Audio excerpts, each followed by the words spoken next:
എന്താണതുള്ള? Personal ഫൈനാൻസിനെ കുറിച്ച് കുറേ സംശയങ്ങൾ ആളുകൾക്ക് ഉണ്ടെന്ന് കേട്ടുല്ലോ. എന്തൊക്കെയാണത്? എല്ലാവരുടെയും ആദ്യത്തെ സംശയം സെയിമാണ്. എന്തുകൊണ്ടാണ് നമ്മൾ ഇൻവെസ്റ്റ്മെന്റ് നേരത്തെ തുടങ്ങണം എന്ന് പറയുന്നത്?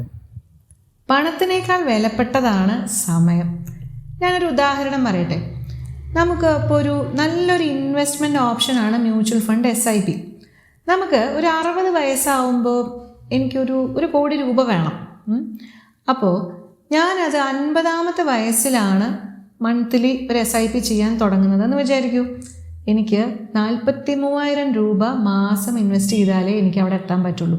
മറിച്ച് ഇതേ നമ്മളൊരു 30ാമത്തെ വയസ്സിൽ തുടങ്ങുകയാണെങ്കിലോ വെറും 2,800 രൂപ മതി മാസം ഇൻവെസ്റ്റ്മെൻറ്റ്. ഇതുപോലെ തന്നെയാണ് ഇൻഷുറൻസും. നിങ്ങൾ ചെറിയ പ്രായത്തിൽ തന്നെ ലൈഫ് ഇൻഷുറൻസും ഹെൽത്ത് ഇൻഷുറൻസും എടുത്തു കഴിഞ്ഞാൽ നിങ്ങൾക്ക് വളരെ ചുരുങ്ങിയ ചിലവേ വരുള്ളൂ.